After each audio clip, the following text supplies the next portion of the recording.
Let's do this. The Cult of Hockey podcast by the faithful and for the faithful. I'm David Staples of the Edmonton Journal, and I'm here today with Kurt Levens. Hey, Kurt, how you doing? Good morning, David. I'm excellent. How are you? Good. It's different. When I talk to you, Kurt, you have a different setup on your computer. Actually, when you speak, you're right in the middle of my screen. Bruce is always down in the little corner there, so I'm always looking down when I'm talking to Bruce. But he's lurking, is he? Yes, that Bruce. So, talking to you from your Cult of Hockey headquarters on Pender Island. We now have a West Coast bureau, I understand. The Cult of Hockey. Yes, indeed. So, Kurt, you have the line combos. The Oilers are now, it's the second day of camp. Well, it's the first day of on ice camp. They had their physicals yesterday. And you have the line combos for this morning. So let's just go through the line combos. And we'll talk about each line. With any reference that Coach Todd McClellan, and I have his quotes handy, so if he made a reference to them, we'll go over that. So what's the, let me guess the first line, but you tell me. Yeah, you bet. First line is McDavid, with Nugent Hopkins and Ratty. I think we expected that.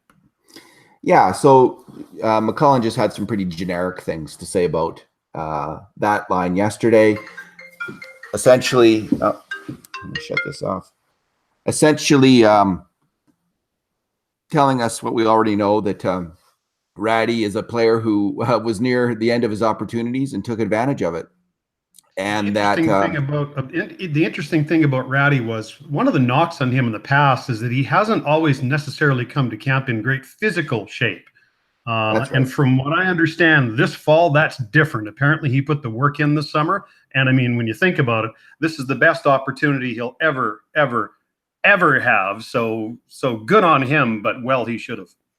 I think he's 25, right? I think he is 25 this year. So yeah, that's for an NHL winger, that's kind of mid-career, right? For sure. So but I really did like his game. And again, it's the old small sample size, and he looked good in small sample size, but he kind of looked good in the way that Curtis Glencross, another late blooming winger, looked good in a small sample size at the end of a year. When he turned it on with the Cross-Stiniaks line, the fourth line with Kyle Brodziak and Zach Stortini for a short amount of time. And a lot of people were saying, small sample size with Curtis Glencross, don't read too much into it. And the Oilers evidently took that to heart, and they didn't sign him. And he went on to have, 5 or 6 really good years with the Calgary Flames. So, that's the best case scenario for Ty Ratty, is that Curtis Glencross, kind of Dan Cleary, career where the guy struggles for a long time, bounces around and comes back. And so I'm an Oilers optimist. So I'm thinking that's what's going to happen. And well, Ratty knows how to score goals. If you look at his resume, he was a goal scorer in junior, and that's something that you can't teach. You either have it or you don't. So if he can get to the right places on the ice, I think he has a shot with that line. But in the next breath, I'll say I'm not sure if he'll be up on that line more than 20 games, because there's guys lining up behind them that if things go well for the Oilers, the way they want them to go, Ratty should be displaced. If that happens, that won't be a bad thing in my mind. That'll be a good thing, because it'll mean that someone like Jesse Puljujarvi or Kader Yamamoto or someone else like them has stepped up and has earned those top line minutes. That could well be, Kurt, but the McClellan has often talked about using pairs of players, and I actually don't think there's a hole on the top line. They need a guy who can kind of be the third wheel on that line. They don't need a Yamamoto or a Puljujarvi to kind of be that player who the glue player on that line. They need, because they already have the duo. They have Nugent Hopkins and McDavid. Those are the two guys who are going to be leading the attack and the prime offensive players on that line. And McClellan talked about how well they work together, and the fact that they did work together at the end of last season, but that was a little bit different competition than they're going to face now. So they have to prove it again. I think they have really great chemistry, and they're very likely to have really good results off the top of the year. So for me, the whole opening on the Oilers, I see it kind of as a perfect place for a smarter player who's willing to crash the net and back check. And Ratty looked like he was willing to do that and make the odd offensive play when he has to. The opening is on Draisaitl's line, and there actually is, frankly, 2 openings, because Milan Lucic has a lot to prove, and I'm not convinced that he's going to stick as a second line winger this year. based on 2 years of watching the player play, not just the slump he had at the end of last year, but based on the 2 years I've seen with him on the Oilers, I'm not convinced that he's a second line winger anymore. And so Puljujarvi, I see Puljujarvi and or Yamamoto. That's where the opportunity is. One of them needs to step up and be with Draisaitl. And this goes to go ahead. That's not where they're starting today. So what's the second line? Second line is Draisaitl with Lucic on the left. And then Tobias Reider on the right-hand side. Yeah. So what do you think of that line? Well, I'm not surprised because Leon and Toby know one another. And I think they're really hoping that Reider is closer to a 20-goal guy than a 10-goal guy. But he won't be a 20-goal guy if he doesn't play with someone who can get him the puck. And so I'm not surprised to see him get the push early with Draisaitl. I expected Puljujarvi to start on the third line with Strome anyway. That may flip-flop partway through the season, but I'm not surprised by this at all. In fact, this was the second line I had penciled in. Yeah, I mean, it's been hinted all summer. I think, Bob Stauffer's talked about these same lines that we're going to, all summer long, essentially. And I think it's because he talks to the coaches and he knows what the lines are going to be going in. So these lines, now, they're not the lines I would pick going into camp, although I see the logic of it. Like, I see what the coach is doing, and I think these could very well work. And there might even be a really good plan with Puljujarvi, for instance. And I had always hoped that Draisaitl and Lucic would work out. We saw them really play, I think, fairly well together in the playoffs against Anaheim in 2017. The line of Lucic, RNH, and Eberle fell apart in the playoffs. And Lucic and RNH are a terrible combination, I think, as a center wing combination. That has never worked as a line that can hold its own again as a second line. But I think that playing the cycle game, it just would make sense with Lucic and Draisaitl together. They both can protect the puck, play the puck. Now, Lucic was kind of weak at that last year, unfortunately. But maybe last year, so maybe he'll get better at that this year. Maybe I think the pace between Leon and Milan is more comparable than it would have been with Connor or with Nuge. So from that standpoint, I think it makes sense to put him up on that second line and see how it goes. But I'm with you. I'm a little bit skeptical, and we'll see 20 games in whether he's still in that spot. As for Reider on the right hand side, if you think about it, that line could be a little bit slow if you don't put the right person on that line. And Reider can fly. He's got wheels, so it gives the line a little bit of texture, which is another reason why I don't mind that configuration. I like Reider with a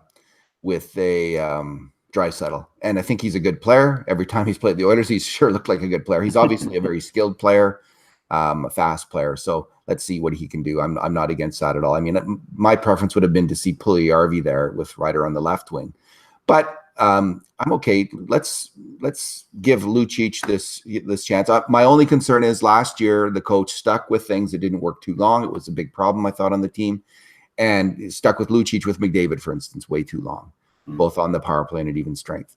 So after 20 games or after 10 games, 10 games is a pretty long time in today's NHL for a line. And if after 10 games, Lucic and Draisaitl aren't working out, like let's move on. Let's not force this, and let's accept. Because what we've seen, I think, what the evidence is telling us is Milan Lucic is a third-line player in the NHL right now. And if he can get the job done as a third-line player, he can help the Oilers win, even with that big amount of money he's getting.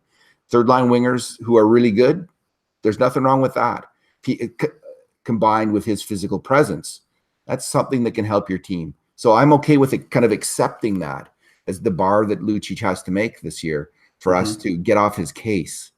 Because I think that's a big part of him having some success at Edmonton is actually to have reasonable expectations of the player and not just keep dwelling on how much money the guy makes, but dwell on the fact is, okay, is he helping the Oilers win? And as a third line winger, I think he can help the Oilers win. So that's kind of, no one else is going to buy into my theory anyway. That's how I see it. Well, the third line this morning, and this was telegraphed. We see Strome at center, and we see Yessi on right wing. And here's an interesting wrinkle this morning, and I don't quite know what to make of it. Puljujarvi is up on the third line on left wing, and Drake Caggiula is not on the ice this morning. He's sick. I read he's sick. Okay. So I'm not one of, that third line makes that. I like that third line. It seems to make a lot of sense. Of course, last year's third line heading into training camp was Ryan Nugent-Hopkins, Jesse Puljujarvi, and Jussi Jokinen. And that made a lot of sense too, right? That sounded like, hey, that sounds like a good line. Like, you know, the old veteran and Nuge and Puljujarvi, that they could have some. I don't even know if we ever saw that line for how long. I don't think we saw it for more than a couple days. Puljujarvi, of course, got sent down. So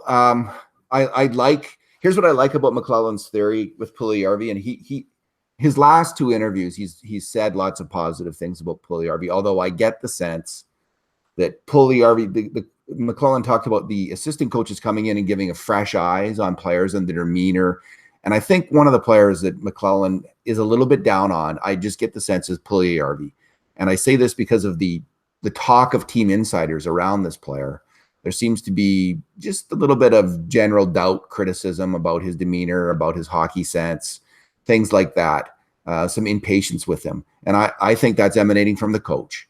So it's good that these new assistant coaches are in there to rate this player, some fresh eyes on the player, a fresh approach with the player, and also put him on the third line. I don't mind that because I think he's a guy who really needs to carry the puck. He is a driver of a line. And when you're with Draisaitl and McDavid, that's not your role, but he's capable of doing that. He's best with the puck on his stick. And if the idea is, okay, to tell Puljujarvi, this is your line, make plays, be the offensive catalyst, make some mistakes, that's okay too. We're going to support you. You're the guy on this line. You're the man. And we want you to sort it out with these other guys. You lead this line. If that's the plan, and I don't know if that is the plan, if that's the plan, I like it. Well, I'm with you that I don't mind him being with Strome because we saw him play with Ryan at the end of last season, and it looks like there was a bit of chemistry, and it looked as if Strome kind of knew what his role was with the kid. So I like it from that standpoint. I come at this a little differently than you, David. I actually don't have much of a problem at all with how Todd McClellan was handling Jesse last year. But what I do believe is when you're coaching really talented people, whether it's hockey or broadcasting or art, you name it, sometimes hearing the same message from a different voice is what it takes for that person to blossom. So I think if a comparable message coming from a different guy like Yanni or like Viveros or one of the new guys that was brought in, that could be the key that unlocks Jesse Puljujarvi. And let's be honest, the team needs to unlock him. And the way I see it, good on McClellan for thinking, okay, maybe I'm wrong. Maybe my approach isn't working with him. Maybe my style doesn't work with this guy. I'm willing to step back, and I'm reading the tea leaves here. I'm willing to step back and let one of the other coaches kind of nestle up to him and take the lead with him and see if that's the secret that can get this kid going. So I'm going to go for a second here, all education wonk on you, because I was just listening to a educational consultant, prominent one from England, talking about how students learn. And the theory is this, that the number one impact on student learning is feedback. But it's a double-edged sword, because when you look at feedback, it has more impact than anything else. So this is what the teacher is telling the student about the student's performance and what the student needs to do to learn. But feedback is a double-edged sword, because not only can feedback really help you, but the wrong feedback has this incredible negative effect on students. And so this lines up with your point about McClellan bringing new people in. I think whatever was going on with Puljujarvi, it was a disaster last year. He got worse as the season went on, and that is the last thing you can have happen with them. They've invested so much in this kid, and they need him to succeed as well. So for McClellan to bring in a bunch of new voices and to essentially change the feedback loop with Puljujarvi, that is brilliant. That was necessary. Good for Todd McClellan for doing that. And he is saying, like, I have been a big critic of the coach, but there's a lot I like about this guy. And I think that everything he's saying right now makes a ton of sense to me. Like, in terms of, he's saying, I the head coach, have pulled back, and I'm listening to these other people, because he himself wants to see where his feedback loop is screwing up and where he's getting it wrong. Good for the coach. And I'm kind of this is one of the things. It was one of the things that actually made me most hopeful about the Oilers yesterday, which was kind of a down day for the team, Kurt, because of the Carlsson trade. Everyone was exploding on, heads exploding everywhere on Twitter because some other team improved itself in the Western Conference, and the Oilers didn't make any dramatic moves this summer. And we'll get into that in a second. What was the fourth line? The fourth line doesn't show up on my screen, but what I did see are D pairings.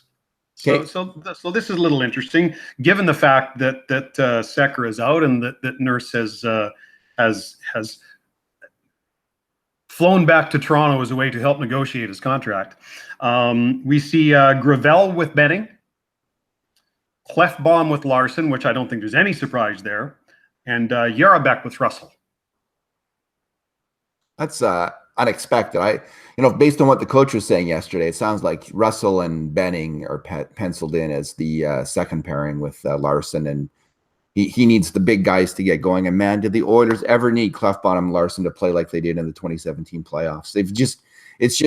It's like of the three things that have to happen, it's number 2 or 3. So number 1, Cam Talbot has to play better. Number 2, Leon Draisaitl has got to accept his role as a center, get over the fact that he's not going to play with Connor McDavid, and become a driver on a second line. And number 3 is Larson Clefbaum. So McClellan's right about that. What do you think about these pairings? Oh, they're not my pairing. They're not my pairings either. Now, having said that, I am 99.8% sure that Darnell Nurse is going to play the first game of the regular season with the Edmonton Oilers. So I don't know if we should read too much into these pairings, but I'm with you. I heard the coach yesterday say Benning and Russell, which I thought moving that veteran onto the left-hand side with Benning over on the right does make sense. And I can see them being able to hold their own on a second pairing. So this is a little bit unexpected for sure. You know what this says to me, Kurt? I'm gonna put the ultimate Oiler positive spin on this. This is good news. I think it's part of the coach being smart here.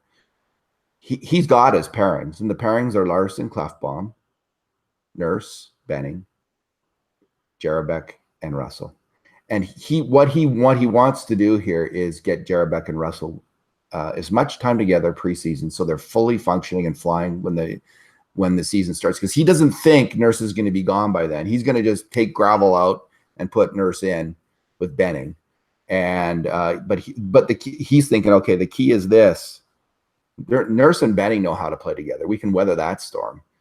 We've got to get Jarabek and Russell playing well together, and we're going to take as much time as we can to have that happen. So how's that adds up, because I think Gravel is probably penciled in to be the 7D anyway. So I buy what you're selling there, David. What do you think about the Nurse situation, Kurt? What's your take on it?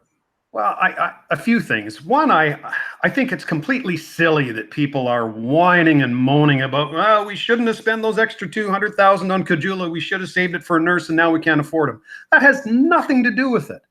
There's still enough cap space to sign Darnell Nurse. Cap space is not the reason why he doesn't have a contract today. So let's set that aside. It's a groundless argument that just doesn't add up and doesn't make sense.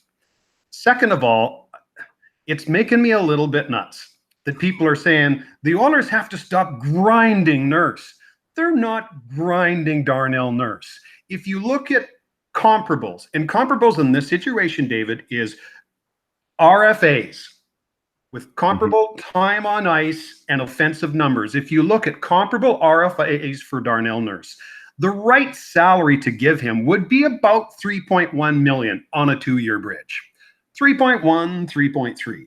So if what we see out there in terms of salary being bantered about is accurate, and I'm not sure that it is, but let's say it's pushing $4 million or at $4 million, that's more than anybody like Darnell Nurse is making in the NHL right now. It's an overpay. People don't like to hear that, but it's an overpay. People have been whining on Peter Chiarelli for how long now about overpaying on Koskinen, overpaying on Caggiula. Well, fine. Well, now he's finally figured out what a player is actually worth, and we're accusing him of grinding Darnell Nurse. This isn't a grind. It's a negotiation. The player wants to be paid one thing. The team thinks he's worth another, and they're going to have to figure out how to meet somewhere in the middle. Where's the $4 million come from? Is that apparently Nurse's ask? Well, apparently, and again, I'm not buying that this is accurate. So let me be clear. This is a rumor out there that the agent has come back with a 1-year, $4 million demand. And if you think about it, that's smart from the agent standpoint, because that he just buys him 1 more year before Darnell has arbitration rights.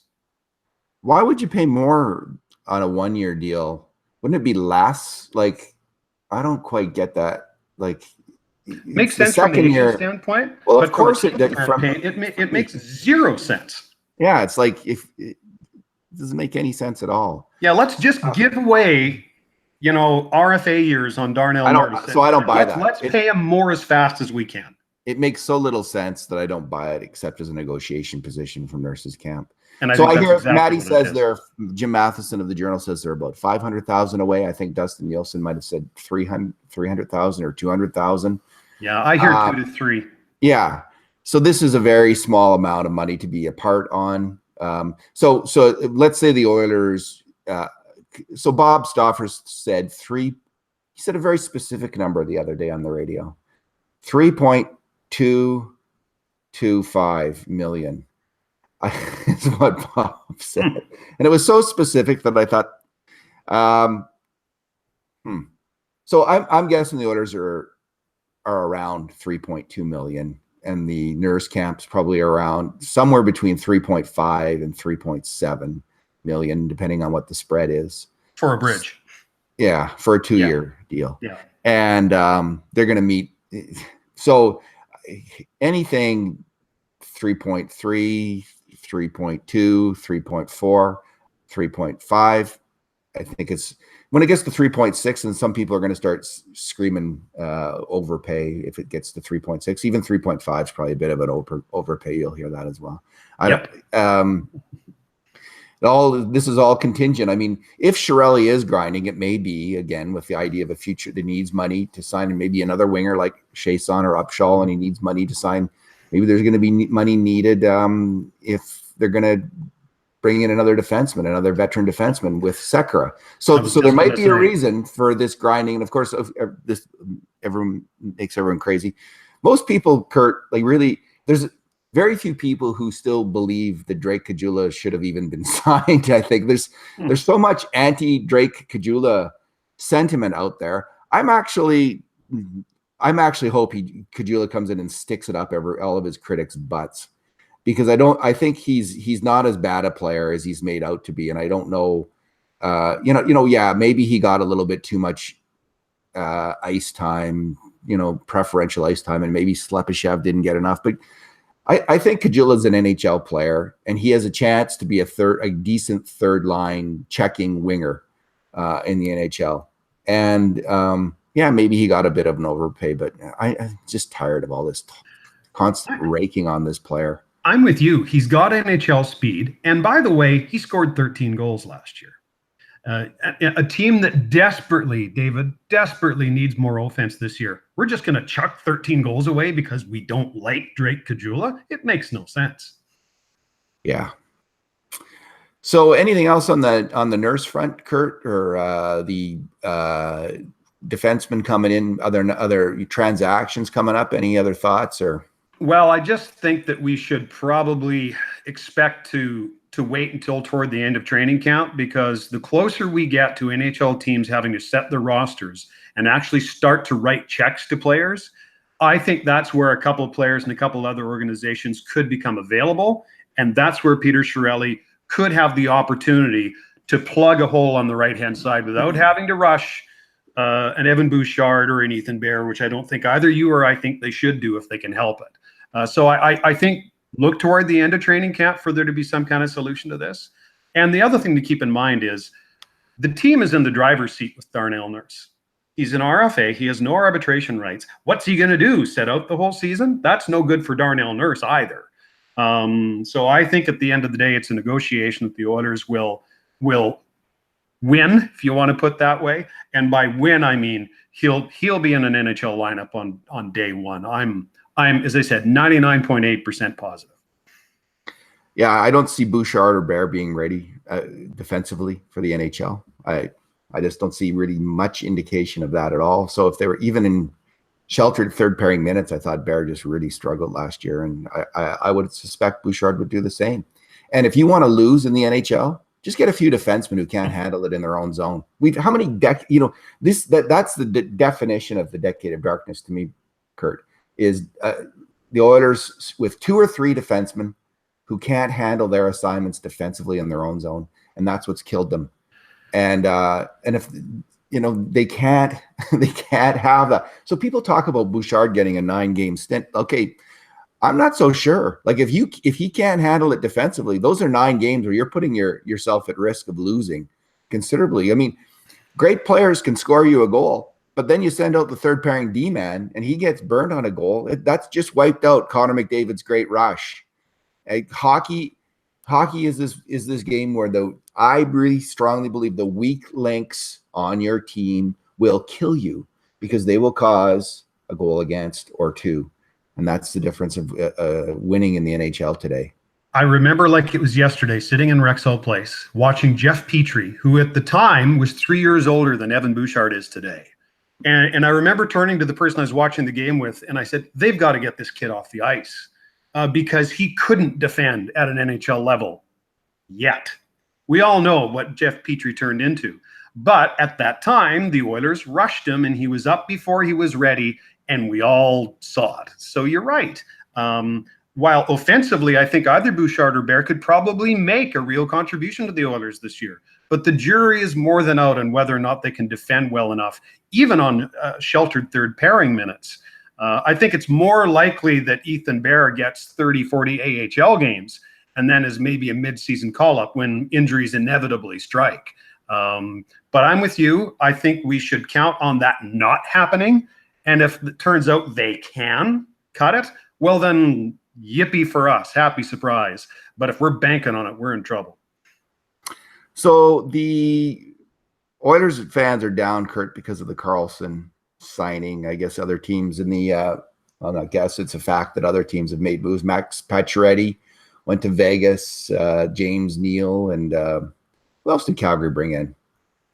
Vegas brought in Stastny as well. Calgary brought in James Neal, and Calgary brought in a new defenseman. Yeah, they of course they lost Dougie Hamilton. Yeah, and they brought in a younger defenseman. So we'll see how that works out. Not well. Who else? Who am I missing here? Who's significantly improved themselves? Those are the ones that stick out. I think Vancouver's more or less stood pat. They spent a lot of money on a lot of fourth line players. It was a very kind of Oilers 2011 kind of summer for the Vancouver Canucks. So San Jose, here's what I would say about San Jose is this is getting, and LA brought in Kovalchuk. Oh yes, right. These are mostly older players, and sometimes older players work out, and a lot of the times they're not what they, so we think of, the LA Kings got Ilya Kovalchuk, and that name has magic for us, right? It's Ilya Kovalchuk. But he's 34, 35 now. Yeah. And we'll see how he does. Players, their performance kind of goes like that between the ages of 27 and 35, straight like a angled line down. And San Jose's got a lot of players who are 32, 33, 34, 39. So that's a team. The heart of its team is over the age of 30, except for Logan Couture and maybe a few others. Although that said, it's hard not to love the Carlsson deal for them. That is especially if they can get him signed. But what a fantastic hockey player! And if the Oilers had pulled off a similar deal where they gave up not one, like if the best player the Oilers had given up was Ryan Strome and draft picks. And a few, not even your top prospects, like you don't give up Evan Bouchard or Kyle Yamamoto, but you give up like Tyler Benson and Kirill Maximov, Strome, and some picks, and you get Erik Karlsson in. I think we would just be ecstatic, Kurt. Well, that's all fun, but Erik Karlsson wasn't going to play here, and Erik Karlsson wasn't going to sign here. So I get if fans are upset because they don't feel that their team has improved as much as San Jose. Okay, I can buy that. That's a reasonable argument. But if you're mad because he didn't come to Edmonton, we'll be mad at Erik Karlsson. We know that Peter Chiarelli made the phone call, and we know that Erik Karlsson said, no, I don't want to play in a Canadian team. And I probably prefer to play on the West Coast because my family would like it better there. We have to get over that fact. If that's your argument, because he wasn't coming here. It wasn't happening. It was a nice dream that never came to fruition. Yeah, he wasn't coming here. It wasn't like that comment that came out, through one of the insiders. Well, he would play for a Canadian team. That was just public relations. He just didn't want to piss off every fan in Canada, and especially he didn't want to insult fans in Ottawa. He was still an Ottawa Center at that point. So I agree, Kurt. Erik Carlsson was not coming here, and this is a fact with a lot of players. They're not coming here. Now, people scoff when they say, "Well," I make the argument, good players will come here if this team can turn it around and start winning. And I still believe that. And Tobias Rieder's a good player who came here on a cheap contract because he can play with Leon Draisaitl or Connor McDavid. He has that opportunity. So we did see that. We were all down in the dumps because before the Rieder signing on free agent day, because the Oilers had done nothing. But then one player did make that decision, a pretty deep NHL prospect. So yeah, I'm not buying the argument. If the Oilers get winning, we know in the 1980s, all kinds of players wanted to come here. That was a fact of the matter. When you had a great team, players wanted to be here. Just win, baby. Just win. And they'll balance the money, they'll balance the winning. And those are the two biggest factors, the money and the winning. And after that, some players will pick the California beaches. Maybe some players will have California beaches and anonymity higher on their list. But I'll tell you what, maybe those are the players that you don't want to have on your team anyway. So there's the trade-off. I'm not putting Carlsson in that camp. I think he's 100% hockey. By the way, a complete change of topic, but I saw a picture of Mikko Koskinen in the net this morning.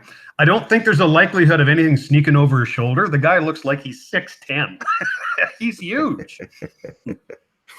Well, Jason Gregor said yesterday on his show that he talked to another NHL GM, and I think did Gregor say that GM had offered more money or the same money, and Stoffers mentioned a couple other GMs that offered more than $2 million for Koskinen. Now that is a deal that I thought it was actually the number one priority heading into the off season, and in terms of a doable priority as well. Like you could get a backup goalie for the kind of money the Oilers had, and let's see if they made the right pick. I don't care about the money as long as this guy performs. And Anders Nilsson was absolutely massive, man, and couldn't play that well. So they need Koskinen to pick a number, save percentage number. He's got to be around 910, at least 910 save percentage. And if he can be league average save percentage, oh man, that'd be fantastic. Yeah.